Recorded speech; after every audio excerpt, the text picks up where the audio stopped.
बिस्मिल्लाहिर्रहमानिर्रहीम नहमदुहु व नुसल्ली अला रसूलिहिल करीम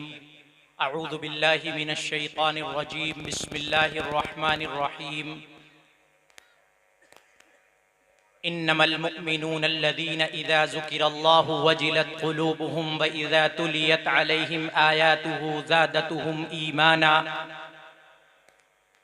अल्लज़ीना युक़ीमूनस्सलाता व मिम्मा रज़क़नाहुम युनफ़िक़ून उलाइका हुमुल मुअ्मिनून हक़्क़ा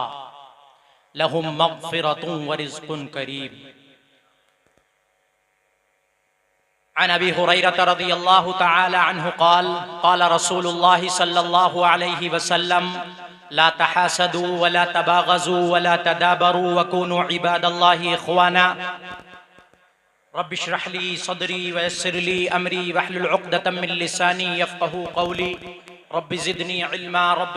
इल्मा अल्लाहुम्मा सल्लि अला मुहम्मदिन नबिय्यिल उम्मी व अला आलिहि व सल्लिम तस्लीमा। उम्मीद यह है कि कैमरे वाले सारे लोग अपने कैमरे बंद करके ऑडियो रिकॉर्ड कर रहे होंगे। गुनाह बेलज्जत से कोई फायदा नहीं है और औरतों को एलसीडी पर नामहरमों को दिखाना या औरतों के गुनाहों में इजाफा करना है, क्योंकि नामहरम को जिस तरह हमें देखना जायज नहीं उस तरह औरत को भी हमारे लिए देखना जायज नहीं। न वो हमें देख सकती है न हम उसे देख सकते हैं बगैर शरई जरूरत के, इसलिए इसका लिहाज किया जाए। बहरहाल अल्लाह जज़ाए खैर दे हमारे पेशे इमाम साहब को, हमारे जिम्मेदार मोहम्मदी के भी और इलाके के भी जिम्मेदार साहब को, कि उनकी करम फरमाई के बाद अल्हम्दुलिल्लाह ये प्रोग्राम आगे जारी है। बहरहाल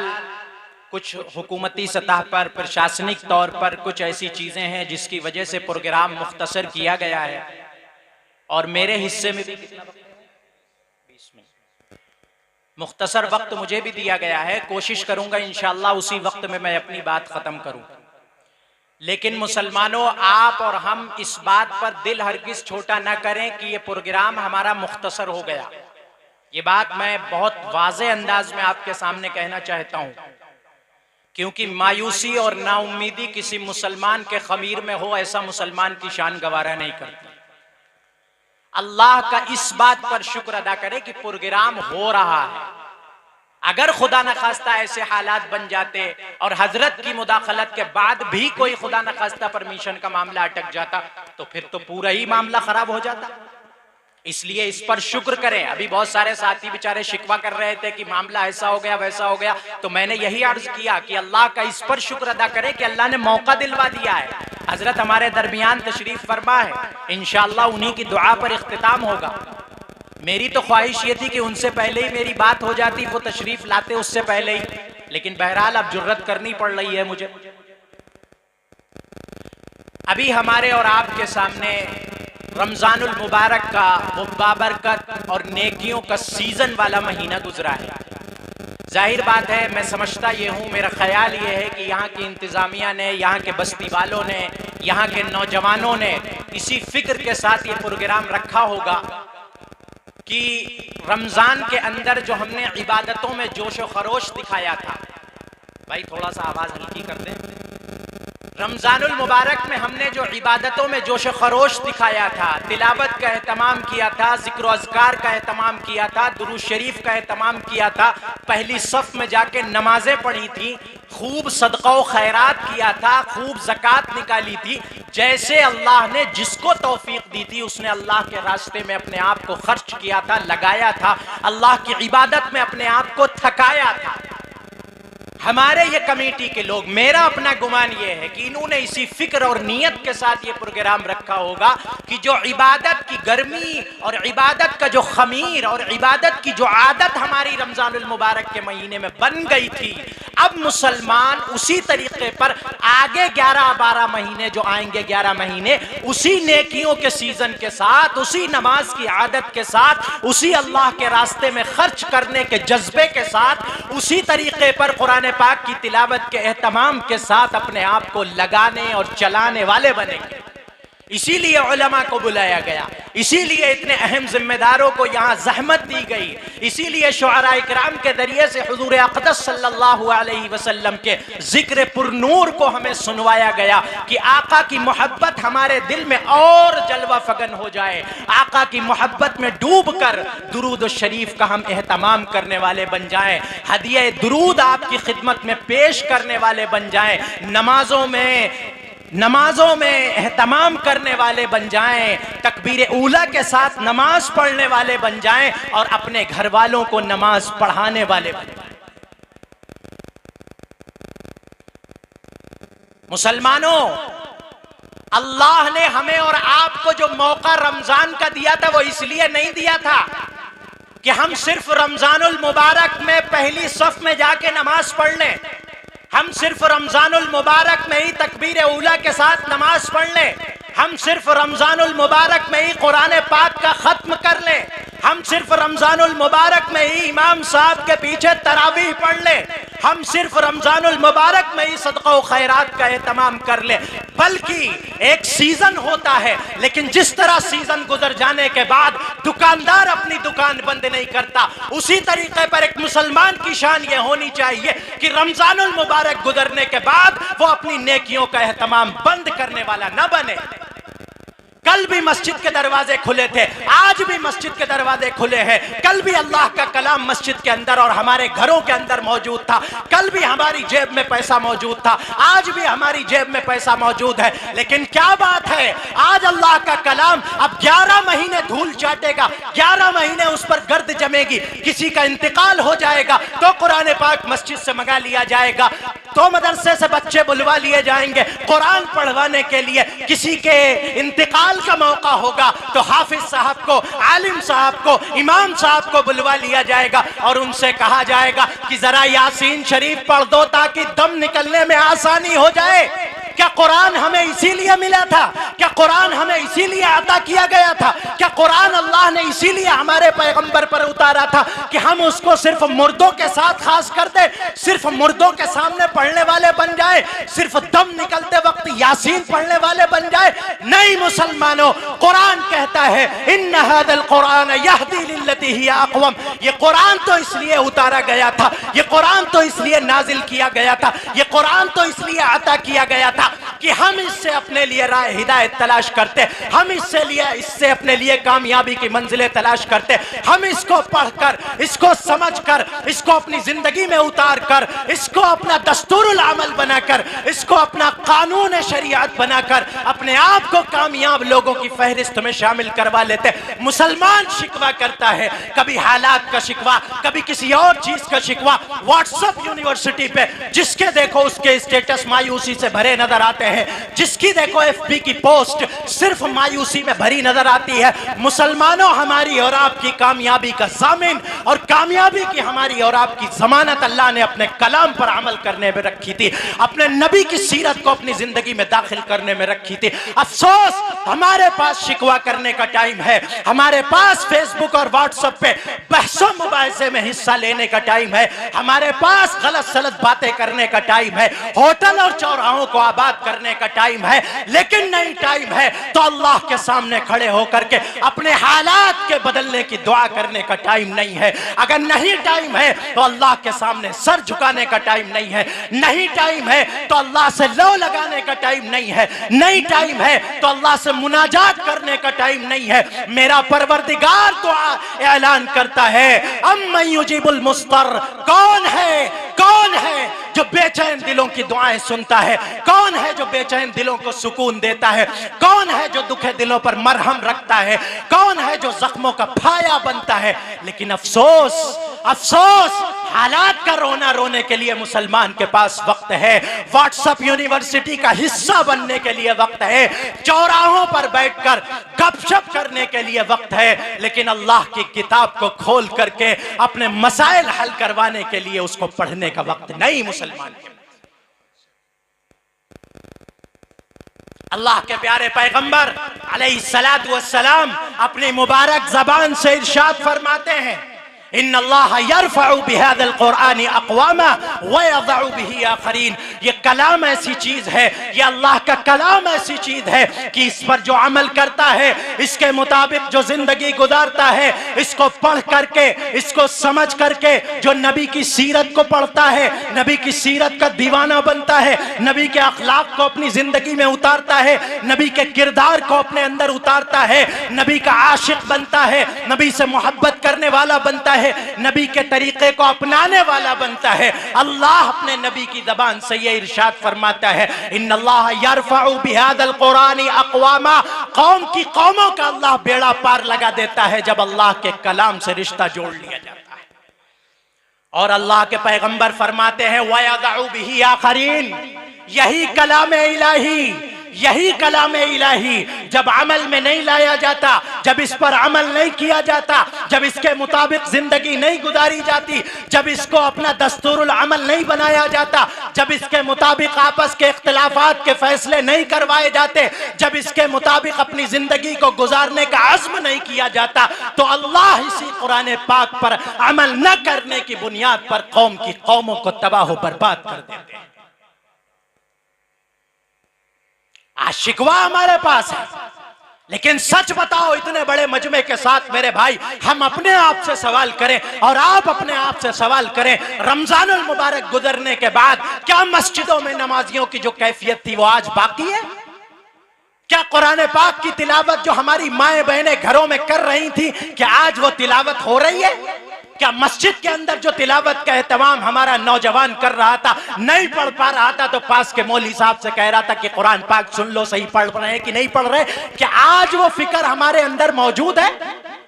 जब कुरान सही हमें पढ़ना नहीं आता, कुरान सही समझना नहीं आता, कुरान के जरिए से उलमा को मुखातब करके हम अगर कुरान को सीखने और समझने वाले नहीं बनना चाहते, तो भला हम कुरान से अपने मसाइल का हल निकलवाने वाले कैसे बन जाए? ये कोई जोरे बयान नहीं है, ये कोई तकरीर का जोर नहीं है मुसलमानों, ये दुखे दिल की एक बात है। हमने कुरान को छोड़ा, हमने नबी के तरीके को छोड़ा, नबी के अखलाक को छोड़ा, नबी की शरीयत को छोड़ा, नबी के किरदार को छोड़ा। असर उसका यह हुआ कि हमने अल्लाह का दर छोड़ा। अल्लाह ने हमें दर दर पे पिटाई लगवाई, दर दर का भिखारी हमें बना दिया। आज हर एक के सामने हम जाते हैं कि मेरा काम बनवा दो, मेरा काम बनवा दो। मेरा अल्लाह ऐलान करता है कि मेरे बंदे तू मेरे सामने खड़ा हो, मुझसे मांग, मेरी इज्जत और जलाल की कसम, फिर तुझे किसी और दर पे जाने के मैं लायक नहीं बनाऊंगा। तू सिर्फ मेरे दर का भिखारी बन जा, मेरे दर पे मांगने वाला बन जा, मेरे दर पे सर को झुकाने वाला बन जा, मुझसे लो लगाने वाला बन जा, मेरे नबी की सीरत को अपनी जिंदगी में दाखिल करने वाला बन जा, मेरे नबी के तरीके के मुताबिक अपने आप को चलाने वाला बन जा। मेरे अल्लाह फरमाते हैं कि मेरे बंदे, फिर तेरे बिगड़े हुए कामों को बनाने का जिम्मा मैं अल्लाह उठाऊंगा। कुरान की आयत मैंने आपके सामने पढ़ी, अल्लाह इरशाद फरमाता इन्नमल मुमिनून अल्लज़ीना इज़ा ज़ुकिरल्लाह,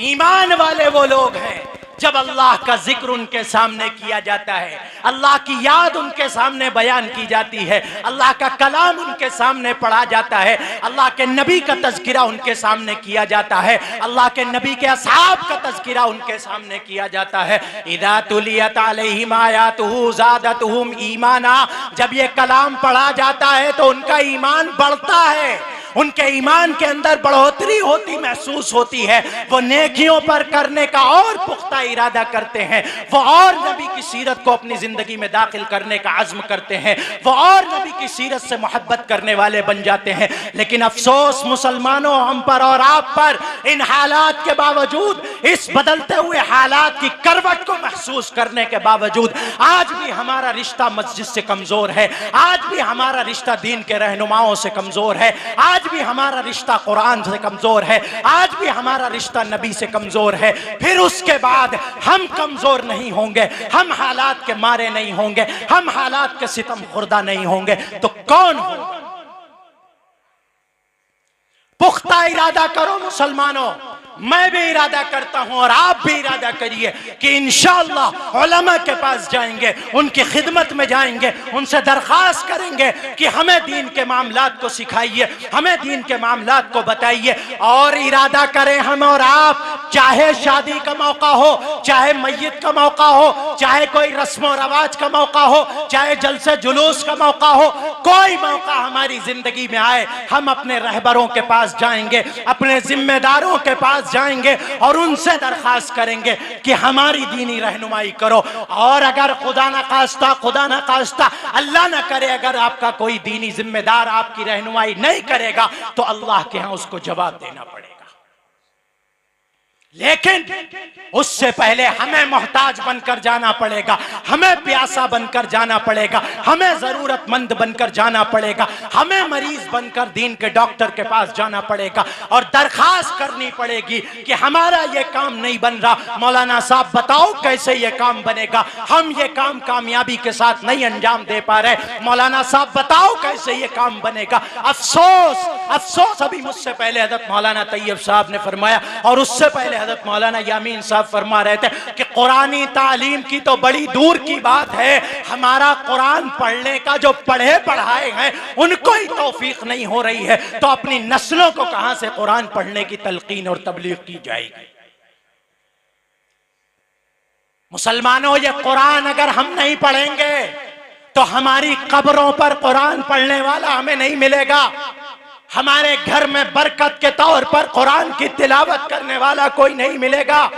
हमारे यहाँ अगर कुरान पाक पढ़ने की जरूरत होगी तो हमें चुटकी भर भी कुरान पढ़ने के लिए कोई नहीं मिलेगा, अगर हम अपनी इस नई नस्ल को कुरान पढ़ने वाला नहीं बनाएंगे।